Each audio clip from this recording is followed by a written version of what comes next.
Shalom Student Fellowship.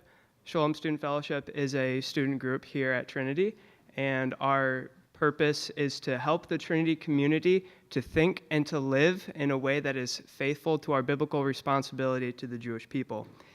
And part of that, we believe, is standing against the forces of anti-Semitism.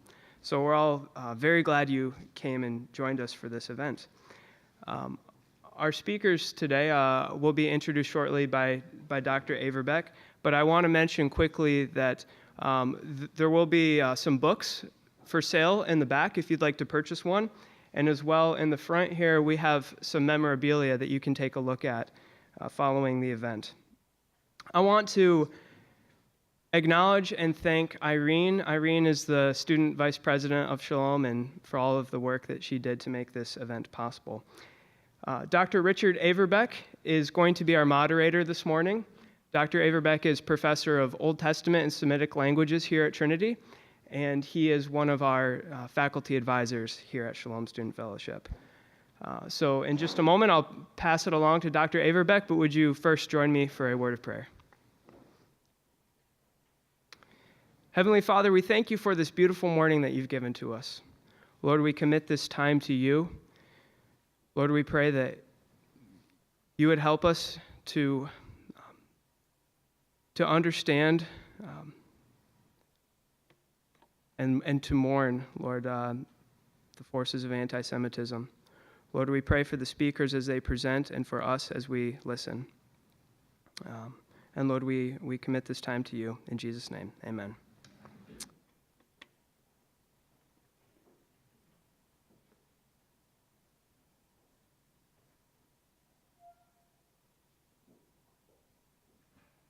Welcome. This is a very special event. I really appreciate Ben and Irene in their initiative and in taking direction to serve us as a community in this way. And thank you so much for Frank and Agnes as you have been willing to come and be with us this morning and early this afternoon. Thank you so much. This event is planned to go to about 12:30 or so, okay? And there will be question and answer time, especially at the end, okay? So we'll set it up that way. There's cards on the table if you want to write out a question and then just raise it up and somebody, in one of the breaks, and somebody will come pick it up and then I can ask it for you. Or you can go to one of that mic there, for example, right? And you can voice the question yourself at the time of the question and answer period, okay? And they're very open to all these questions. Okay, they're looking forward to the questions as well. So that's a good thing. I want to read first I'm going to read a bit of a bio for each of the speakers as they come, okay? So first, Frank Stern. Frank Stern was born in Frankfurt, Germany at the end of 1929. And left with his family at the age of 9 after experiencing Kristallnacht, the night of broken glass. This is November 9th and 10th, 1938. The problem was not getting out of Germany. The problem was anti-Semitism and red tape to get the proper documents in other countries. He was called Dirty Jew and Christ Killer, as well as being physically abused. When the Stearns family first migrated to the U.S., people were not interested in listening to their story. Since Frank was so young, he was more interested in fitting in with his peers. He will give a brief talk on how World War I led to Kristallnacht, and then answer questions. He is concerned there are too many people who do not know the history and how that impacts world conditions today. Currently, he is a speaker at the Illinois Holocaust Museum, an education center, and on outreach as well as a docent there. Mr. Stern's main message is educating those who are ignorant to the fact that dehumanizing people can lead to murder. Mr. Stern, please come. Thank you.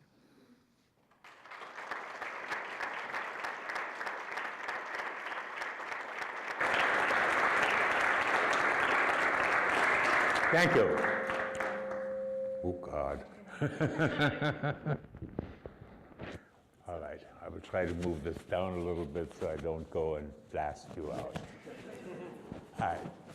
As you know, my name is Frank Stern. I was born in the city of Frankfurt in Germany, which is in the western part of Germany, sort of halfway between north and south. I was 3 years old when the Nazis came to power, but that's sort of the tail end of the story. You all know how the Holocaust ended. I'm going to give you the background of how it started. 100 years ago was the First World War. It was the middle of the First World War. In November of 1918, the German General Staff, Hindenburg, Field Marshal Hindenburg, General Ludendorff, told the government that they have to sue for peace. The army cannot fight anymore. Now, there were no foreign troops on German soil. German troops were in France. The civilian population thought they were winning. They were all surprised that all of a sudden they had to sue for an armistice. The rumors started spreading that the army didn't lose on the battlefield. They were stabbed in the back on the home front. By whom? Communists, anarchists, socialists, social democrats, and Jews, the usual suspects. Anyway, rumors, as you know, have a life of their own. What is it Churchill said? By the time truth gets its shoes on, a rumor is halfway around the world. Well, or lies halfway around the world. Anyway, the rumor started spreading that the army was stabbed in the back and they didn't really lose. So this became the common knowledge of the civilian population in Germany.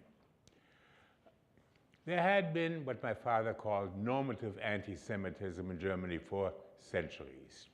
You know, sometimes worse, sometimes not so bad, so it varied. But it waxed and waned. So the fact that the army had lost, Germany had to sue for an armistice, a peace treaty was imposed on Germany, the Treaty of Versailles. Treaty of Versailles was a very punitive treaty, mainly instigated by Marshal Foch of France, but also by the English and to some extent the Italians and Americans. But it required that, among other things, Germany would have to give up 13% of its territory in Europe to countries like France, Poland, the Netherlands, Belgium, Lithuania, Czechoslovakia, Denmark. It lost all of its colonies. Remember, these are the days when countries still had colonies all over the world. Germany lost its colonies, mainly in Africa, some in Asia. And it had to pay a huge indemnity. It also had to accept the responsibility for the war. Well, the German government tried to send somebody to see whether he could mitigate the terms of the treaty.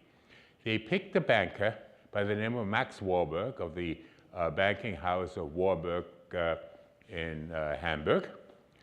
Max Warburg was a Jew. Max Warburg was told, you sign, by the French, you sign, otherwise we'll invade. He had no choice, he had to sign. But when he came back and said, this is the best I can do, obviously, since he was a Jew, the Jews had sold out Germany. It didn't help that there was a blockade of the German ports by the British fleet and by the French on the border, so that as a result, the war was over in 1918, but by 1919, 1920, people in Germany were still starving. There was insufficient food. There was civil war. You had private armies fighting against each other all over Germany, in the streets of Germany. The state of Bavaria, which was the southernmost state in Germany, the second largest after Prussia, for a while even had a Soviet republic established there. I mean, you can, and eventually was overthrown by a rightist group of militia. Literally, Germany was in chaos. In addition, prices rose. In 1914, a US dollar was worth, about four marks, normal exchange rate. Prices rose. By the November of 1923, one US dollar was worth 4.3 trillion marks. That's 4 with 12 zeros after it. If you have a savings account, you think it's worth anything? No. An insurance policy, an annuity, completely worthless. What it did, it destroyed the middle class of Germany, anybody who had any kind of stability.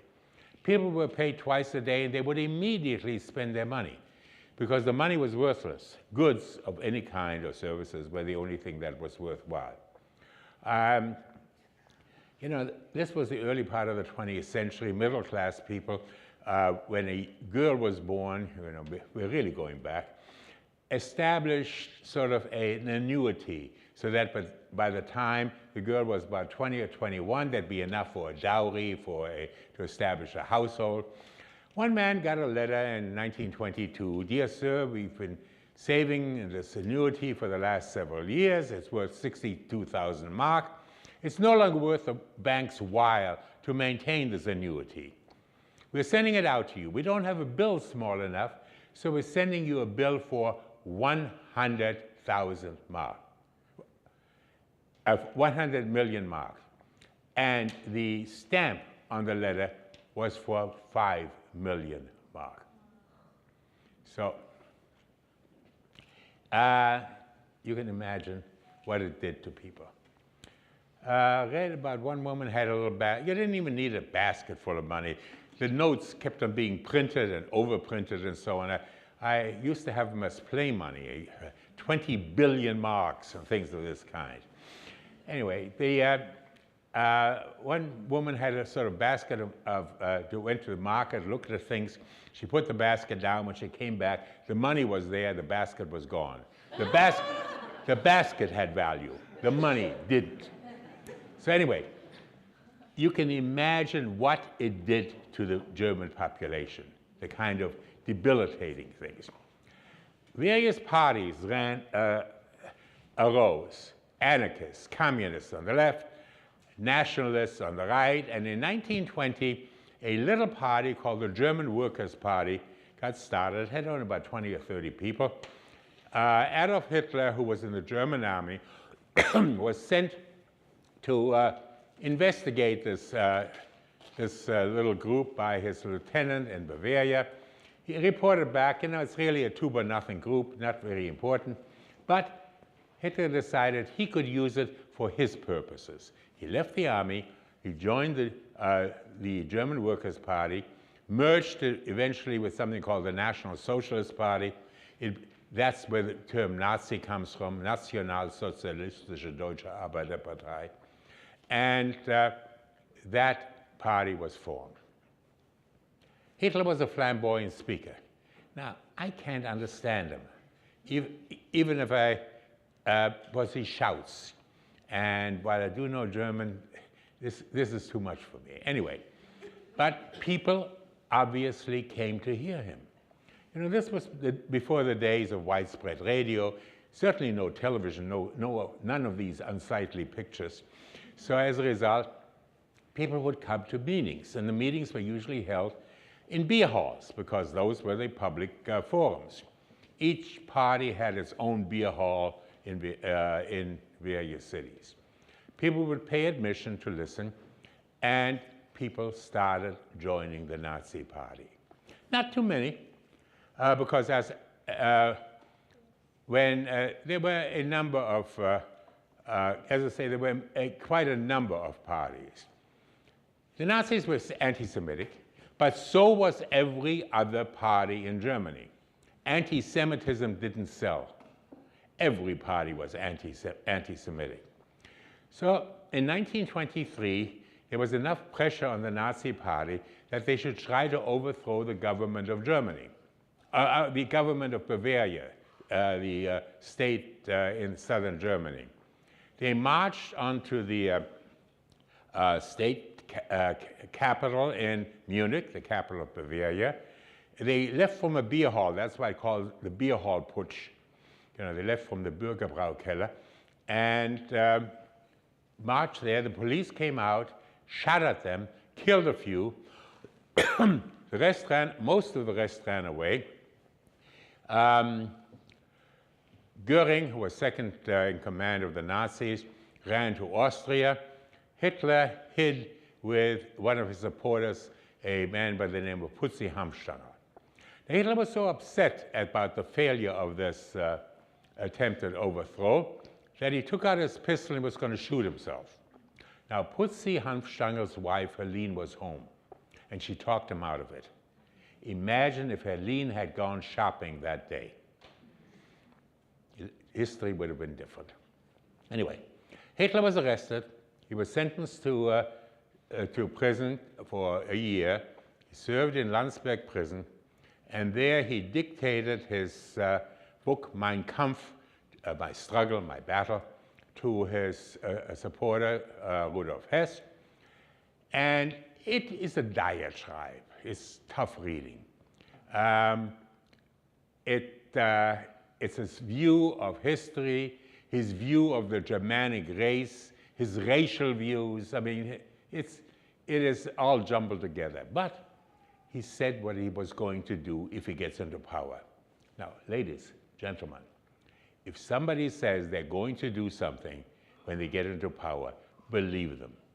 Whether it's Hitler, whether it's Khomeini, whether it's Ahmadinejad, whoever, believe them. They mean it. Because people used to say, well, once he gets into power, he has to collect the garbage. You know, I lost it. Okay. I can speak loudly enough. If you don't believe me, ask my grandchildren. Anyway, you know, while people said, wait till he gets into power, he can't do all of these things, but that's exactly what he did when he came there. All right, he gets out of prison. The Nazis get a very small proportion of the votes. Things are getting better in Germany. The extreme parties no longer get quite as many votes as they did before. And it's in the mid-20s. But there's one election after another. And in those days, it becomes a very difficult, you know, oh, thank you. I can't see down there. Thank you, Dr. Aberbach. Anyway, so there were elections. No party ever got a majority. There were coalitions. The coalitions broke apart. Other elections. You know, we're talking about the mid-20s. The days before television, the days before widespread availability of radios. What were there? There were placards, you know, on posters, on bulletin boards in each city, and there were public speeches. Now, as I say, Hitler was a flamboyant speaker. This was in the early days of air flight. You know, you had these 2- and 4-seat puddle jumpers. They landed on a strip of grass, and so he would go from one place to another and vote. The Nazis didn't get many until 1929, the crash and the depression. Then everybody was out of job, out of work, and the Nazis had a very, very simple slogan: work and bread. You know, it appealed to people. And they voted. The Nazis got, in the 30s, in the last free election held in November of 1932, the Nazis got 33% of the vote. They never had a majority. They never had a majority in their votes. They had a plurality. But the plurality was sufficient. The left-wing parties, the communists and the social democrats, wouldn't put up a combined slate. Together they would have had 38, 39%. They wouldn't put up a combined slate. Hindenburg, who by now is president, fairly senile, is convinced by some of the others to appoint Hitler as chancellor, and Hitler is appointed chancellor on January 30th, 1933, and within 30 days, the Reichstag, the Parliament of Germany, gives him the Enabling Act, which meant he can rule by edict. It no longer requires the use of the Parliament. Well, the first thing he does is to throw his opponents out of the civil service, out of schools, out of universities, out of the judgeships, out of some of the medical procedure, and that opens up lots of opportunities for ambitious young Nazis. On April 1st was a boycott of all Jewish establishment. Now, April 1st was a Saturday, so some of the places of business that were owned by more observant Jews were closed anyway, but the big department stores were open, and the boycott was enforced by the SA, the stormtroopers. You have to think of these guys as uniformed thugs. They were picked for street fighters. They weren't picked for their brains. It was more or less successful, but it obviously set a tone. The Nazis, actually, Hitler had ideas as to what he wanted to do. First thing he did is he starts taking back the Memel, which is part of Lithuania. Then he moves into the Saar, which is on the border of France. He was not supposed to remilitarize the Rhineland, which is also on the border of France. In 1936, he decided he was going to remilitarize the Rhineland. He told his army, he had 3 divisions who went there. If the French move, you retreat with your tail between your legs. The French, who had the largest land army in the world, didn't send a single division. They didn't want to spend the money. As a result, Hitler's gamble paid off. But you know, other people did the same thing. Mussolini, after all, invaded Ethiopia just about the same time because he decided he was going to retake, Mussolini was the dictator of Italy, he was going to retake Ethiopia. Anyway, Hitler's gamble paid off. Then he wanted to have the Sudetenland, which is the western part of Czechoslovakia, because that had a lot of Germans. So he convinced he convinced Chamberlain and Daladier, the Prime Minister of England and the Premier of France, to let him have the Sudetenland, and they forced the president of Czechoslovakia to acquiesce in that. That was the end of any opportunity for Czechoslovakia to defend itself. Czechoslovakia was, today it's the Czech Republic and Slovakia. At that time it was one country. All right, he's obviously successful. So in March of 1938, he walks into Poland. He walks into Austria. It was called the Anschluss, the reunification of the 2 Germanic states, Austria and Germany. Greeted by great acclamation among the Austrians. You know, after the war, the Austrians claimed they were the first victims. They welcomed Hitler with open arms. At that point, the even Chamberlain and Daladier had had enough. And he said, any other incursions, we will declare war. Well, you know, the Nazis had had a lot of success, so Hitler didn't believe him. So he decided he was going to do something in Poland. I'm going to give you a little bit of personal history, and that is, I went to a Jewish parochial school in Frankfurt. By the time I went to school, it was no longer so desirable for Jews to go to a public school system. So we went to a parochial school. There were only 2 of them in Frankfurt, quite a distance away.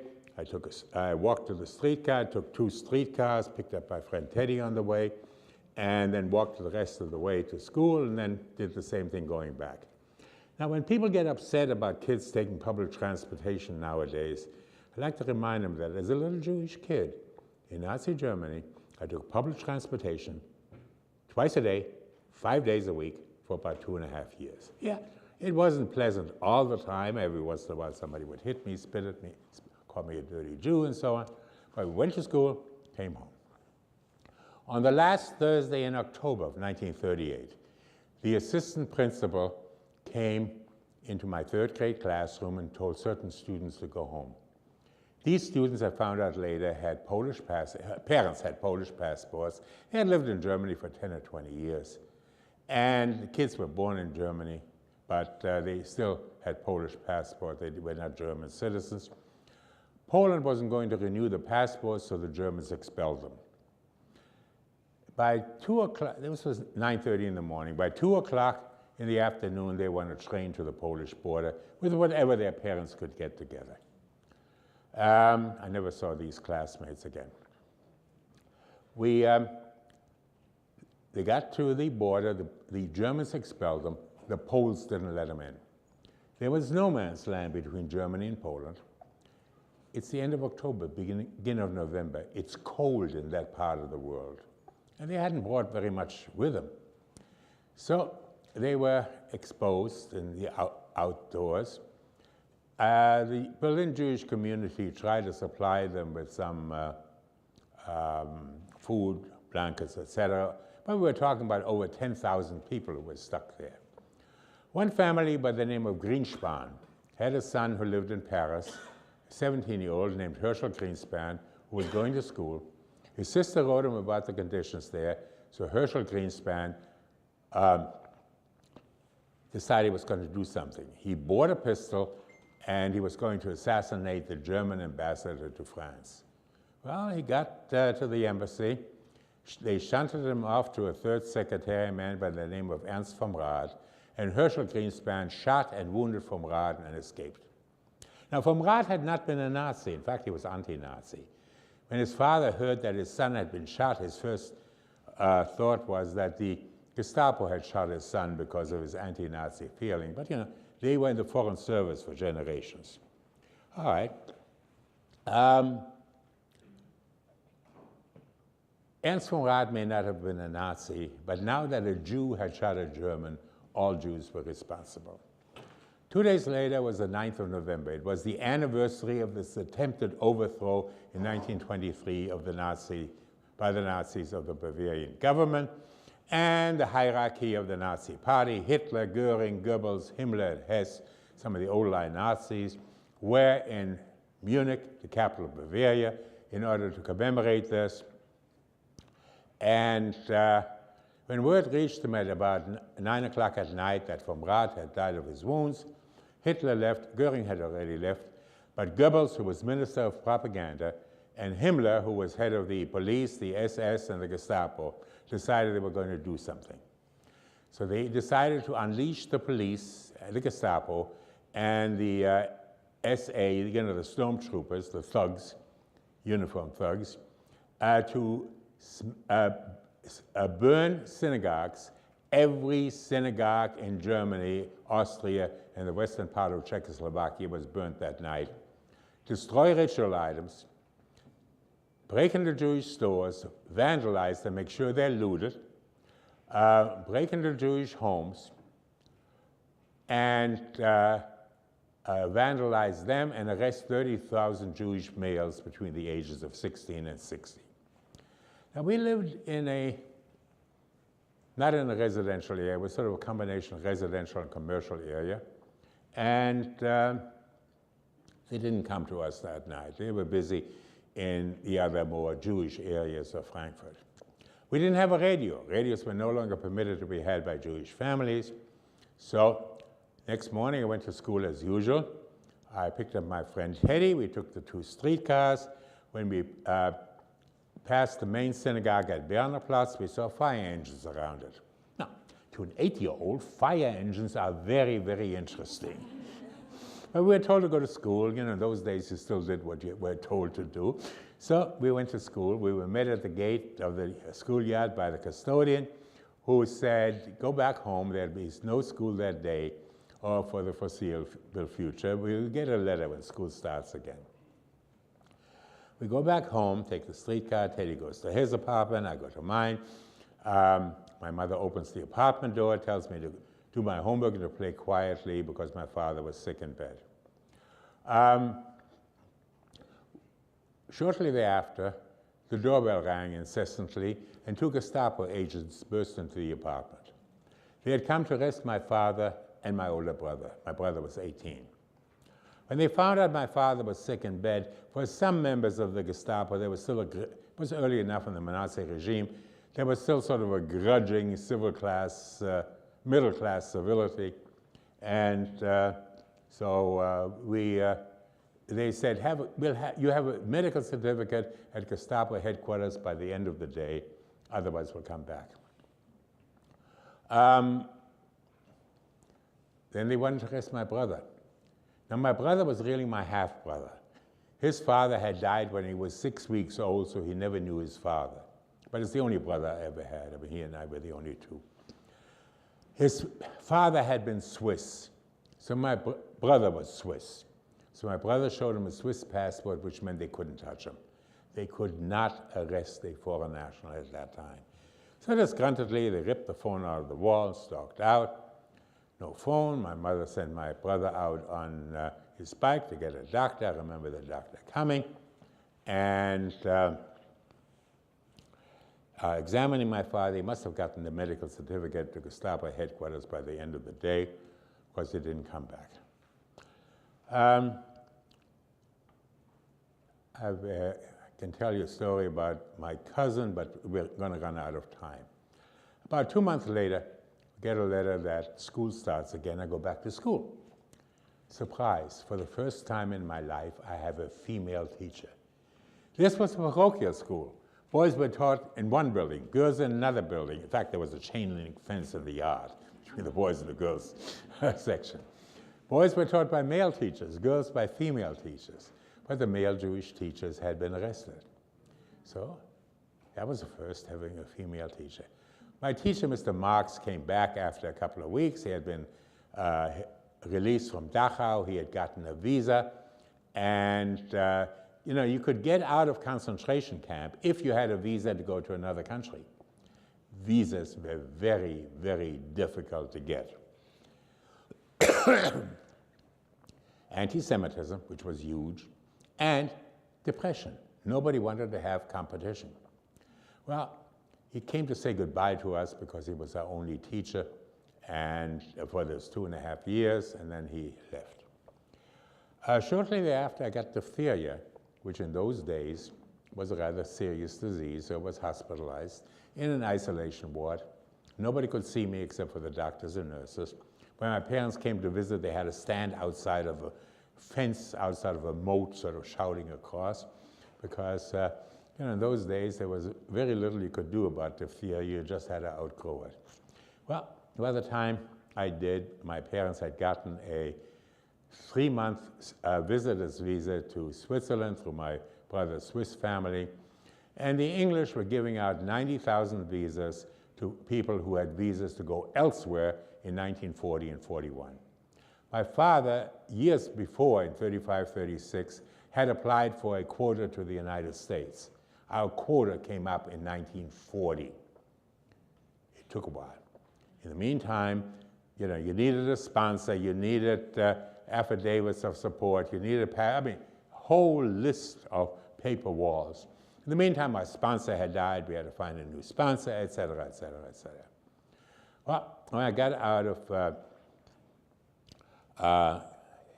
the hospital, we went to Switzerland for 3 months.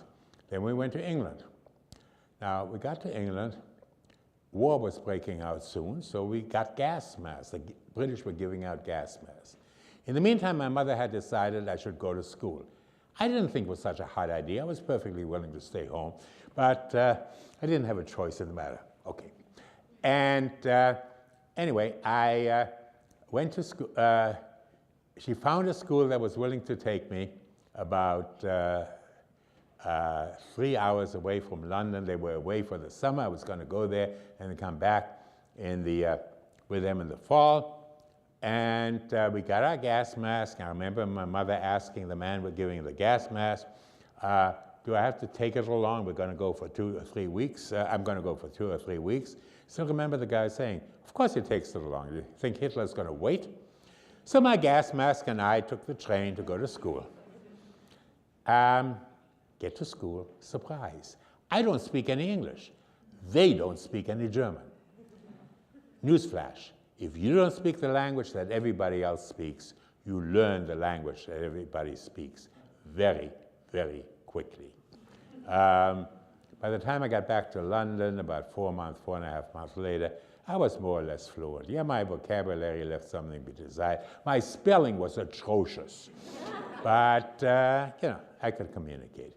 I will leave it at that. You can ask questions later on. What I wanted to do is I wanted you to get the idea of how things started, how they built up to get into what eventually became the Holocaust. Okay, thank you.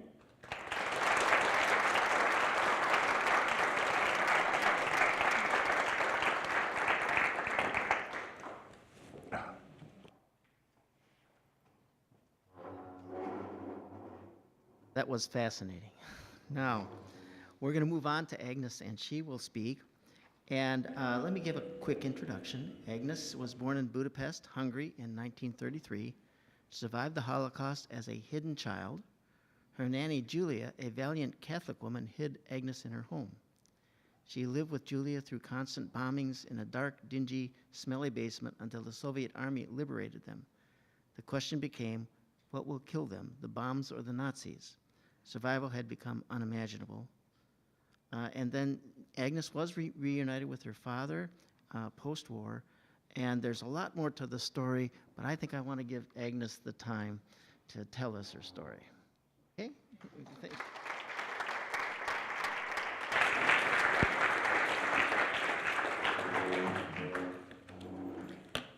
Thank you for your kind introduction, and thank you for observing this well, I wanted to say wonderful occasion, but it is a wonderful occasion for you to have come together and want to hear about the Holocaust. My story is so very different from Frank's.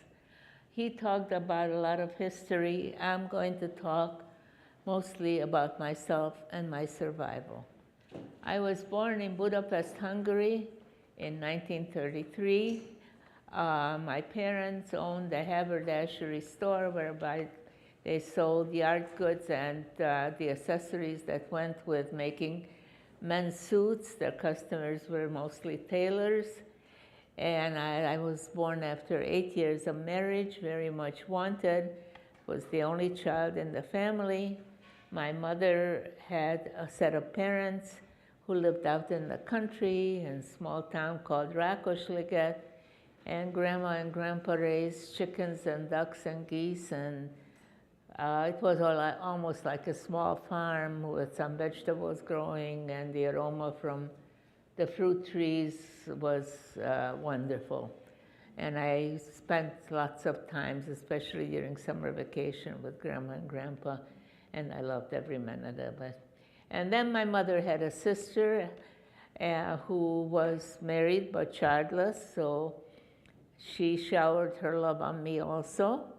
And because my parents were working people, we had a live-in housekeeper, Julia. So Julia was another mother to me, and I'm telling you all this so you can see the contrast of what I had in my early childhood compared to what happened later. My parents must have been relatively well-to-do because we vacationed in beautiful Lake Balaton in the summertime and in the ski resorts of the Kékes Mountains. And I never heard anybody say we can't afford it or you can't have it because we don't have enough money. So my life as an early child could not have been any better. And then I started to go to school. And even before I started, my mother started impressing on me that I had to do well in school because there was already a law called numerus clausus, whereby only 1% of a college class could be made up of Jews. So if you weren't on top of your class, there was absolutely no opportunity to go to college.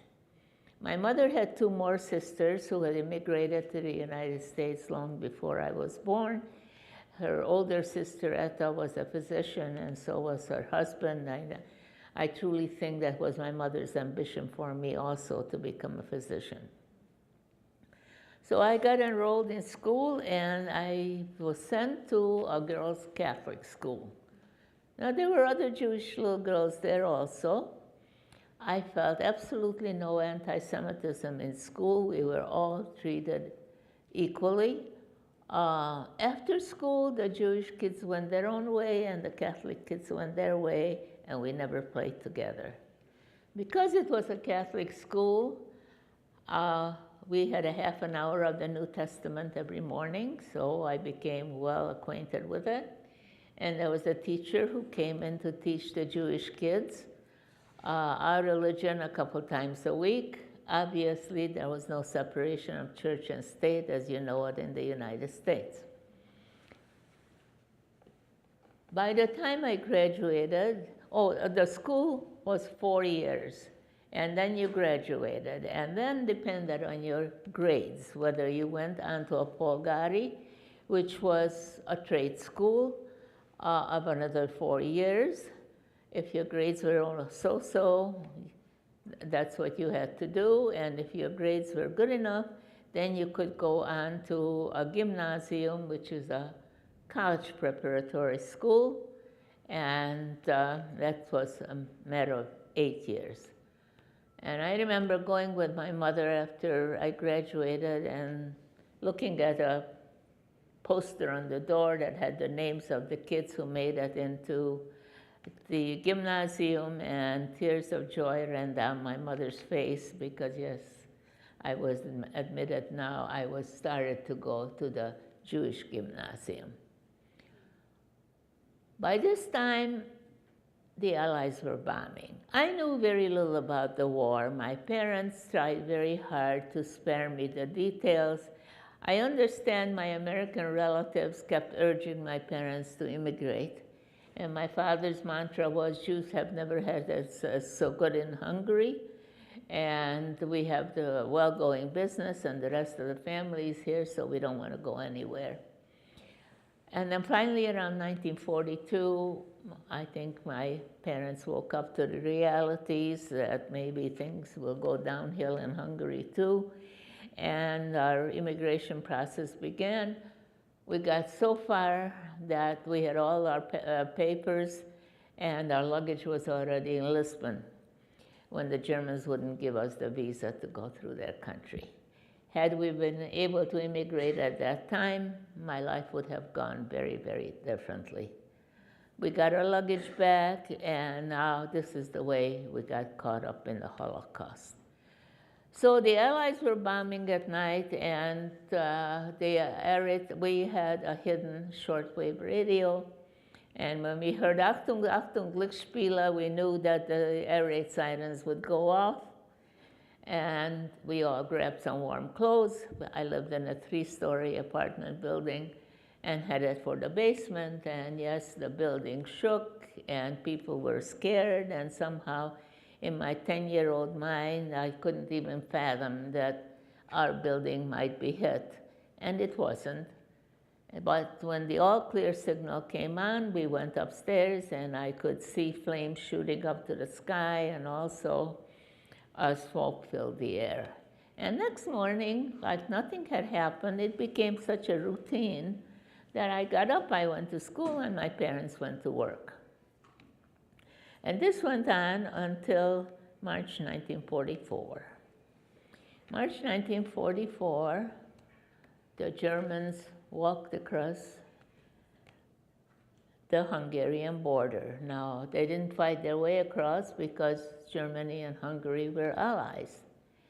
And the war was really coming to an end, and I think the Nazis knew pretty well that they were getting beaten, but this was their last hurrah. And as Frank told you, that the Austrians welcomed them with open arms, so did the Hungarians.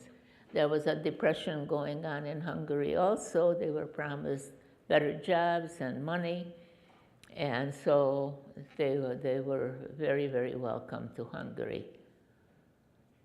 Within a matter of 45 days, all the Jews were from Hungary, except from the capital, Budapest, were deported. I had to stop going to school. My father lost his business, and my parents knew enough, something that was going on in the outlying areas, because they decided to move Grandma and Grandpa in with us, and they always felt that nothing like that could happen in the big city. Well, in June, we had to move out of our nice apartment, and we moved into what they called a yellow star, or a Jewish designated building, which meant there was a big yellow star painted on the front door, and they tried to consolidate the Jewish population for purposes of deportation.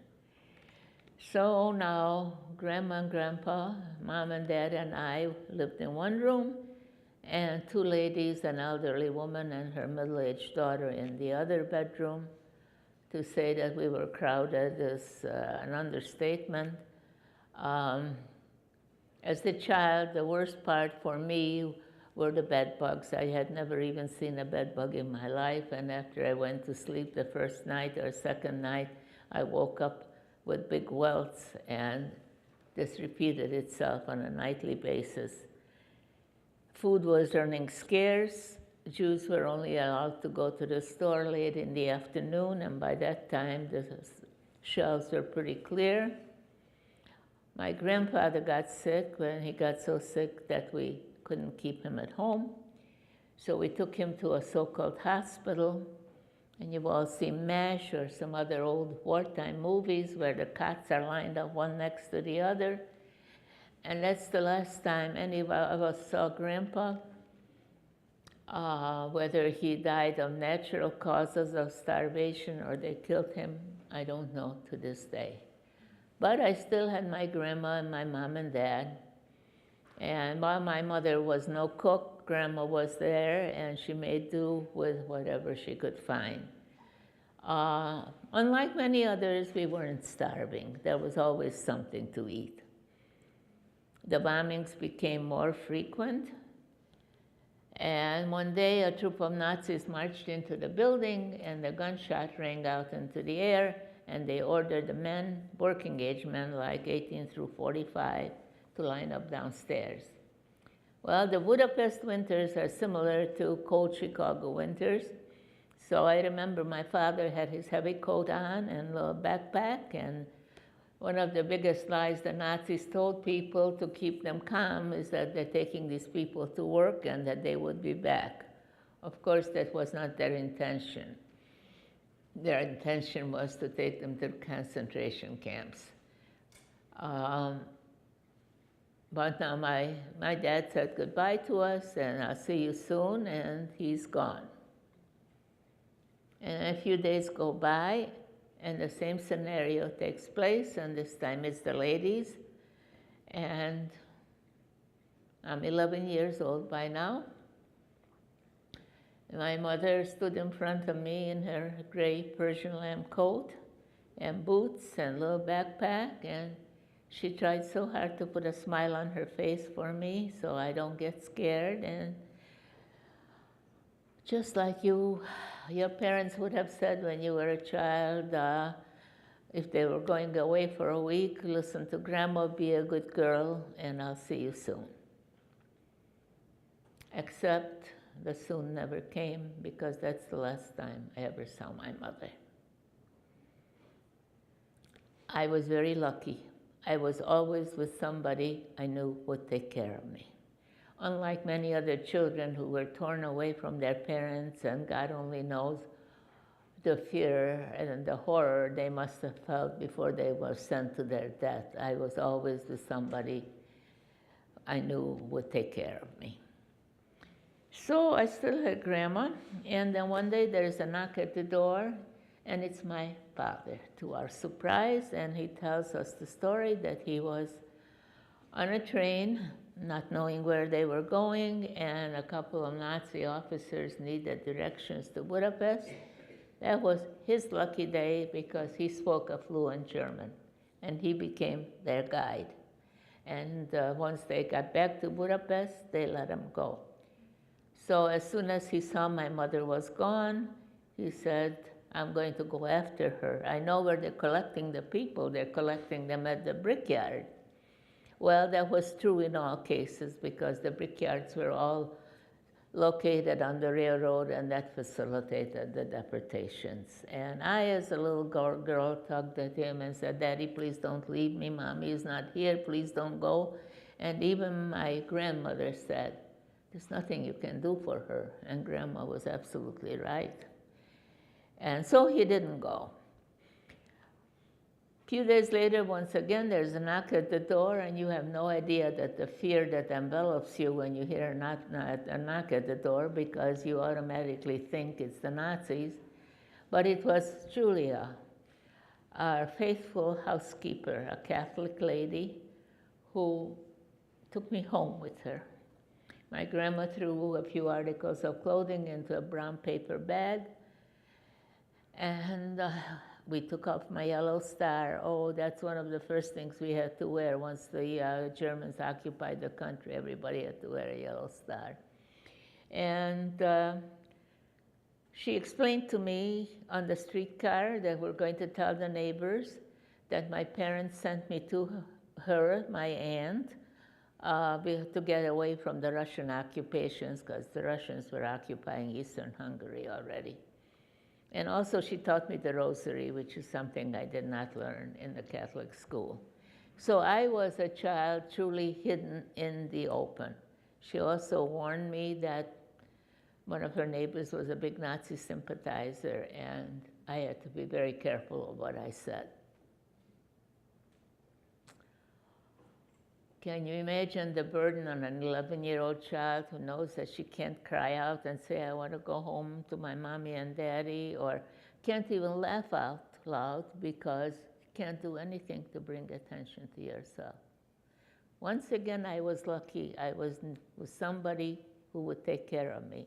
And Julia had potatoes and beans and some smoked meats, so once again, we weren't starving. And then it started raining bombs night and day without any let-up. And the Allies were bombing, and this is a 5-story apartment building, and everybody moves to the basement. Now there's no electricity in the basement, there is no heat in the basement. It's winter time, you can't take your heavy coat off. We all took blankets and pillows, and there was a stack of wood probably piled up for heating, and we all made beds for ourselves on this stack of wood. It certainly wasn't very comfortable. It was cold, it was damp, it was dark, it was miserable.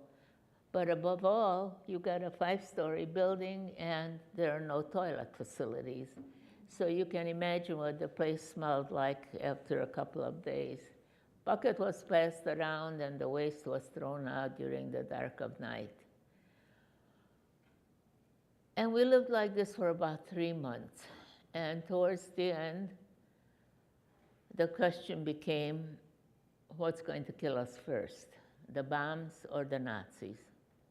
But word started traveling from building to building that the Russians were occupying Hungary, thereby freeing the Jews. And finally, we got enough nerve to stick our heads out the door. Well, you're in a dark basement, and then now it's January, there's snow on the ground, the sun is reflecting off the snow. You can't see a thing. But I could smell, and that odor is still in my nose. And the only way I can explain that odor is that it was the smell of death. There were dead bodies all over, there were dead horses all over. People were so hungry they were running out with carving knives to carve up the horses for a meal. But the war was over and we survived. One of the staircases was bombed out, but the other staircase was intact. We were able to go up to Julia's apartment. And now the question became, who else survived from the family? There were no telephones. You all have a cell phone in your pocket? Well, this was not the era of cell phones. As a matter of fact, most households didn't even have a regular phone. And even if you had a phone, which Julia didn't have, the lines were bombed out. So there was nothing we could do except wait and see who might show up from the family. And as I played in front of her apartment one day, there comes my father, and I flew into his arms. And my father was by nature a handsome 6-footer, lean, and now he was skin and bones and obviously not well. And I was so happy to see him. It came in his story unfolded that he survived in a Swedish protected building. There was a Swedish diplomat by the name of Raoul Wallenberg who purchased a lot of apartment buildings in Budapest and said to the Nazis, Sweden will take these people after the war, don't you touch them. Well, sometimes it didn't work, sometimes they got deported anyhow. But as for my father, that's how he survived. And to quote him, he said, there was very little food and not even enough room to stretch a leg. My father needed good food and to get better, and after he recovered somewhat, we returned to our original apartment where another family had lived.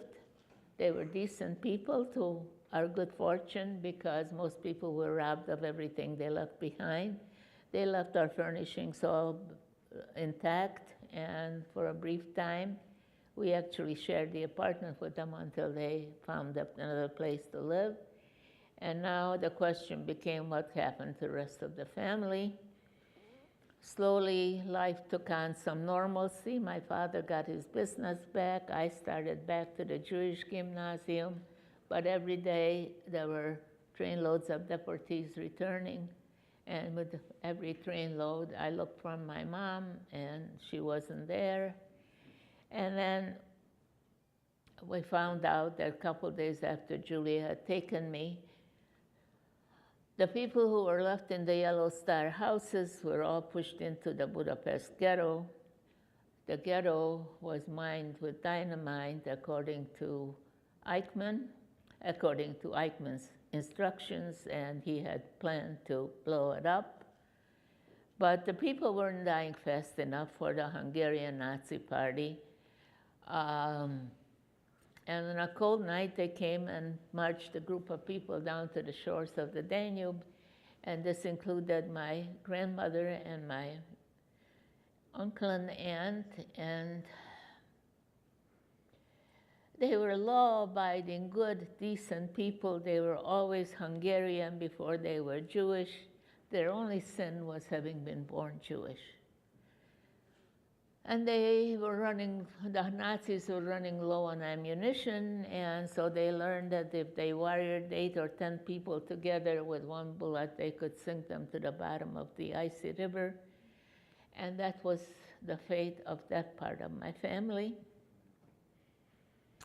So don't anybody tell me about the Blue Danube, because the Danube is very, very red from all the blood shot into it.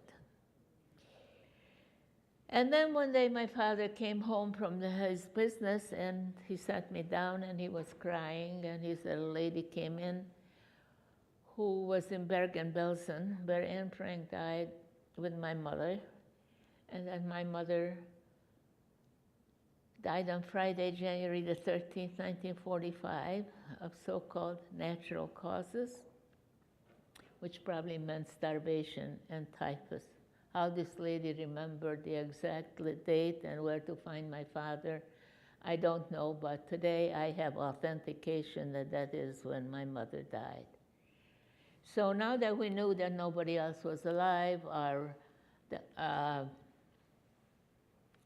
immigration process started all over again. In January 1947, my father and I got on a propeller plane from Berlin and flew across the Atlantic.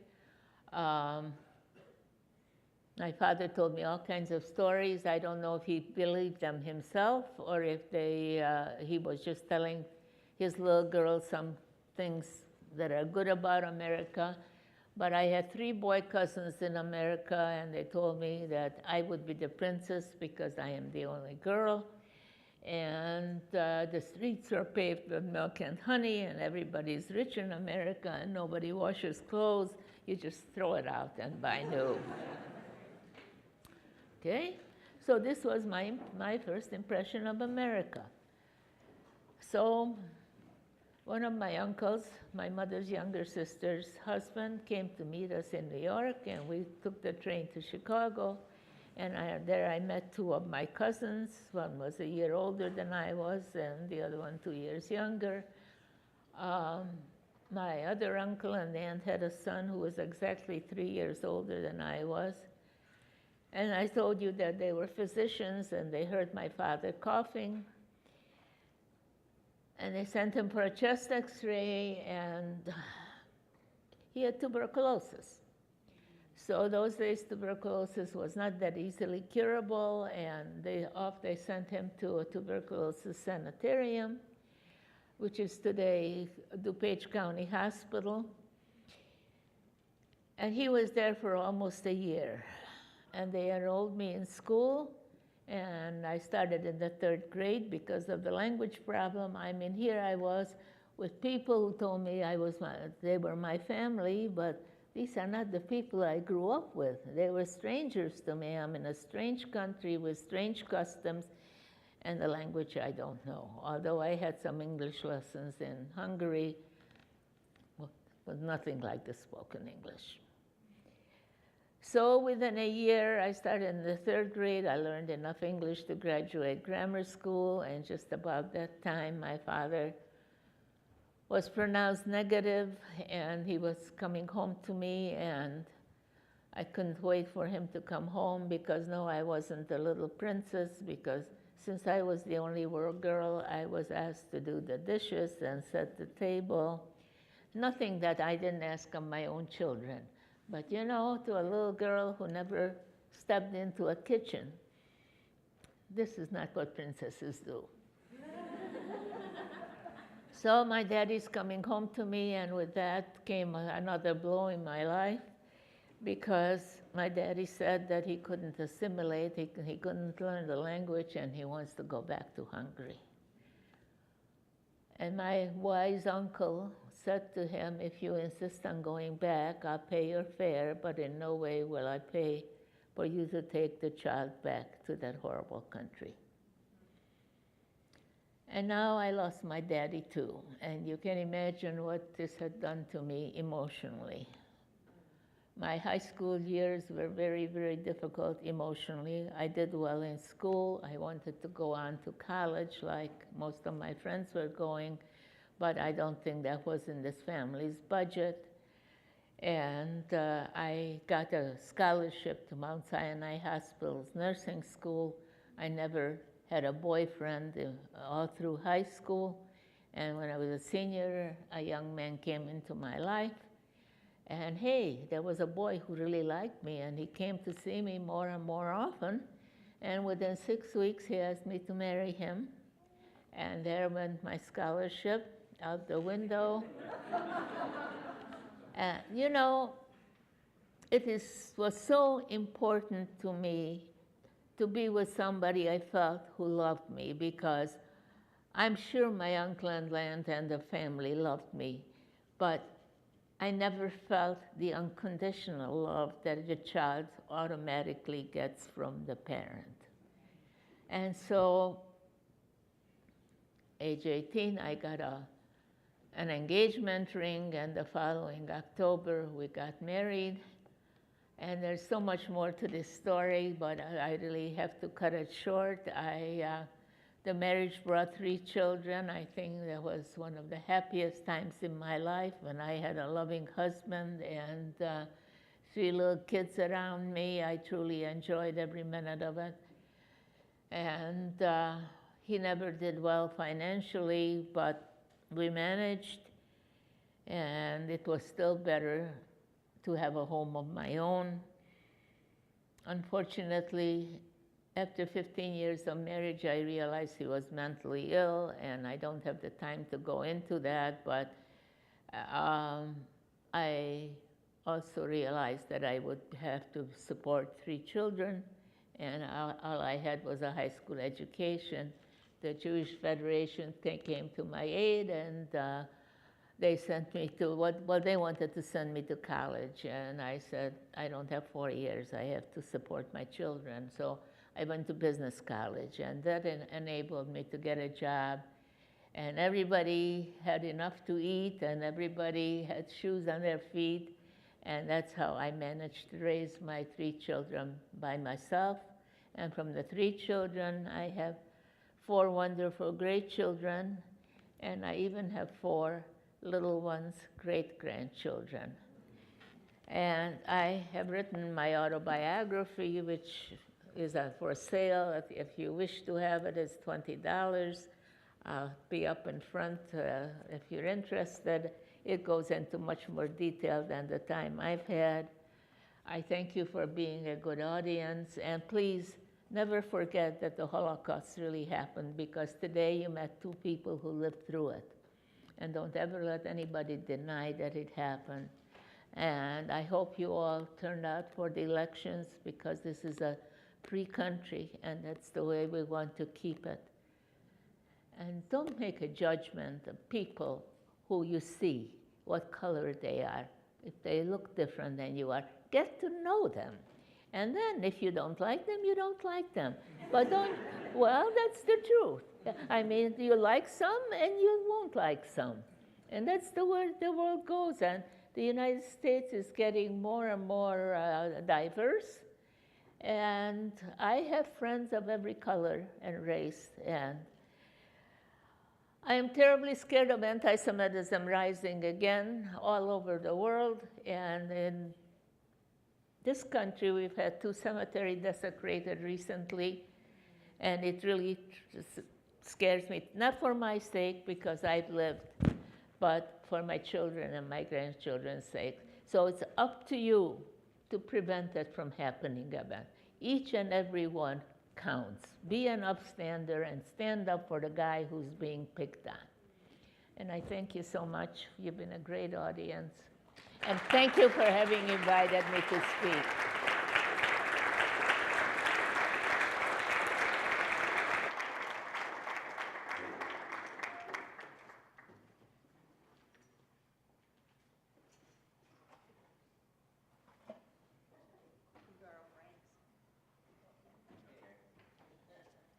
Okay, well,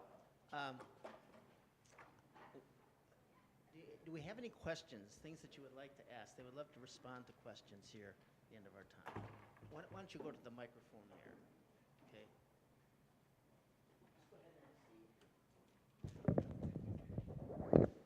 You can have a seat, Frank. Sorry. You can Okay. sit down. All questions are legitimate. Yeah, there are no silly questions. First of all, I'm Dr. Fred, I'm chair of the history department, and I want you to know that every 3 years I teach a class called Nazi Germany and the Holocaust. I'm teaching it right now. So everyone in the room, we do this Monday nights over in McLennan, 2:15. In fact, some of my students are here. That's a good thing. We just talked about the rise of the Nazis, their state. Tonight we start World War II. And in March, we'll be dealing with the final solution, the Holocaust during the war. So if you're interested in continuing the story, please join us. And thank you for your courage to share your stories. My uncle was in the U.S. Army. I never heard his stories, but he was in Battle of the Bulge, and he helped stop 2 SS Panzer divisions from breaking through. And I never got to hear his story, so I'm really grateful that you are here. My brother was in the U.S. Army. I was obviously still too young, but he was in from 42 to 46. He had gone back to Germany as part of military intelligence. So, my wife's uncle, who was fluent in German, they taught him Italian. So my brother actually used the German that he knew. I do have a question. In our study, I noticed in the 20s and early 30s, Hitler definitely had an anti-Semitic bent. Oh, of course. But I perceive that publicly, in order to get into power, he focused on the communists, and he tended to identify the Jews as being communists. Yeah. 5 of the 7 main leaders were Jews. So any comments on that? Jews in Germany, my father used to call it normative anti-Semitism, which goes back, as I say, for many centuries. But Jews were considered both capitalists and communists, something sort of tough to do, but on the other hand, I guess, they were there. Hitler, of course, was anti-Semitic, so were a lot of the Nazis. But remember, anti-Semitism, if you have 8 or 10 parties, each of which is trying to get votes, anti-Semitism doesn't sell. They're all anti-Semitic, or virtually all anti-Semitic. So that doesn't sell. It was only once they took over, and then the Jew became the other. Actually, the Jew was the other in Mein Kampf, was the other even preceding Hitler in the Thule Society, which was a nationalist society, which goes back to the latter part of the 19th century. So, you know, anti-Semitism really, it was there, but it did not differentiate the Nazi Party from anybody else. What they did is, by the time before that, they didn't get many votes. By the Depression, work and bread. It was a very, very simple slogan, and people felt, you know, we don't have any other choice. If you think about it, in the 32 election, the last election in November 32, the Staatspartei, which was the most central Democratic Party, got 3% of the vote. Okay? All right. Okay, other questions? I say all questions are legitimate. If I don't know the answer, I will tell you I don't know. Loud, use the mic, because I don't hear well. Okay. Hello. I don't remember you hearing or telling, I don't remember hearing you tell us what happened to the 10,000 people that were stuck between Germany and Poland. Eventually, they were let in. Most of them probably were murdered after the German invasion of Poland on September 1st, 1939. And they were in a small town on the border, and they didn't go back to Germany, so I presume they must have stuck back in Poland. Herschel Greenspan was caught by the French, was caught by the Nazis, and they were going to try him. And they were going to have a big show trial. And they kept on postponing it, and finally they murdered him just out of hand. Yeah. I had a neighbor several years ago who introduced herself to me as, "Hi, I'm Jewish and my husband's Italian." And I said, Jewish is a religion, isn't it? Yeah. Jewish is a religion, not a nationality. So, and I've been reading some books that indicate that maybe it's also a nationality. How do you draw the line? Judaism is essentially a religion. it's also a culture. And, you know, it's a community and so on. But you can be Jewish and Italian. Right. There are 31,000 Jews in Italy. Oh. Mainly in Rome, but there's some others around. There were obviously many more before, but at the present time there are about 31,000 Jews in Italy. So you can be both. That was what I thought. I thought it was an odd way to introduce yourself. Well, Yeah. you know, it becomes, people get defensive, and so you know, when we moved to Chicago in the Midwest in 1967, it was the first time that people asked what, you know, little communities you belong to. We lived in the New York metropolitan area, about 40 miles north of the city, and it was, you know, this whole idea of differentiating. Yeah, of course you went to synagogue, you were part of the Jewish community, but you were also part of the greater community. The Midwest had very little, had little enclaves, much more so than the coast. Anyway. Yeah. You know, I mentioned that my family was first Hungarian and then Jewish. And that's just the way it was. Hungarians were very good Hungarians, and many of them fought in the First World War. Yeah. So. Well, there were 100,000 Jews who fought in the Kaiser's army in the First World War. My father among them. In fact, he was a frontline soldier. And shortly before the Nazis came up with the Nuremberg laws, he got a little letter, he got a certificate, which is over there. You can take a look at some of the stuff that's over there, which was sent to him, signed by Adolf Hitler, or facsimile signature, giving him a medal for being a frontline soldier in the First World War. I mean, there was a movie, Sunshine, many, many years ago, about 3 generations of Hungarian Jews who were part of the Hungarian community. I mean, it's Fantastic. I would like to read one question here. sure. Use the mic, please. Yeah, Simon Wiesenthal tells a story of being asked by a dying Nazi for forgiveness for his crimes against the Jews. Wiesenthal says he was unable and it wasn't his place to forgive on such a scale. What is your take on that story? Did he do right? What can be done for criminals as bad as Nazis? All right. Actually, Wiesenthal, Simon Wiesenthal wrote that in a novel that he had written, but his point is well taken. We don't have the right to forgive somebody in the name of other people. Now, I was invited back by the city of Frankfurt, and eventually my wife was invited back by the city of Berlin. And when I was invited back by Frankfurt, I spoke to school groups. And I mean, these guys were 18 to 22 years old.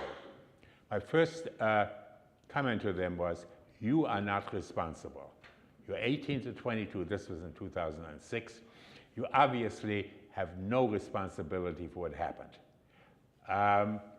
The blankety blanks who were alive at the time were responsible for that. But look, the Illinois Holocaust Museum and Education Center and a number of other organizations have interns, from Germany and Austria, who spend a year of their life. They have to raise their own money. These are 18, 19, 20-year-olds, a couple of them as old as 28. They raise their own money to come here for a year to atone for what their great-grandparents might have done. And when I was back in Frankfurt, I met a number of people who are spending their time and their money trying to teach and to undo what 3 generations earlier may or may not have done. I'd like to add something to that. I went to Israel 4 or 5 years ago, and our plane, we had to change planes in Frankfurt.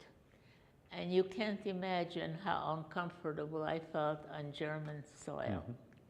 Couldn't wait to get out of there. But then I looked around, and there's a vending machine that says kosher. Hitler's Germany, a vending machine, kosher? And then somebody, I don't know if you're familiar with the Jewish customs of sitting Shiva and saying a prayer for the dead, and some gentleman in the group in the airport asked, you need 10 men, and asked the men, and before you knew it, there were 10 Jewish men saying Kaddish for a beloved. Yeah. And I tell you that I will never forget the feeling I had at Hitler would turn over in his grave. I still don't want to go to Germany as a visitor. The first time I went to Germany was inadvertently. I was going to Israel on KLM. That was in the huge snowstorm in 1979. You guys, most of you are too young to remember that. Anyway, KLM never got to Chicago. So I got to the airport and said, we put you on Lufthansa. So I said, what other choice do I have? So they said, not going. So I went to Lufthansa, and we got off in Frankfurt and waited for a plane to go to Tel Aviv. And we are taken on a bus with a truck with a luggage, a Jeep with 50 caliber mounted machine guns before us and afterwards, out to the plane on the tarmac, surrounded by 12 German police with machine guns facing out. And I was thinking to myself, the money it's costing them, lovely. But the first, as I say, when the Germans Frankfurt invited me back in 2006, I figured it was late enough that most of the people older than I, those are the ones I was worried about, are probably dead. So, as I say, I met people who really are trying to atone for what had happened. We are going to have to stop at this point. I want to thank you so much. Let's give them another applause. If anybody wishes, I have some passports with J's. I have my little passport, which was which was really just a thing with a visa attached. And the visa says when we left England, we are leaving England, we're not allowed to come back. Yeah. Yes. I didn't get to all the questions. My apologies to you if you wrote a question and I didn't get to ask it. Let's close quickly in prayer. Thank you, Father, for this time today. Doctor, I would like to donate one of my books to your school library. Oh, thank you. You can disagree with me. You can argue till the cows come home. You can be at opposite sides. And hey, that's normal. The one thing you are not permitted to do is to dehumanize somebody. You may not consider somebody vermin, somebody less than human, because dehumanization is the first step towards genocide, and that is not permissible. Thank you.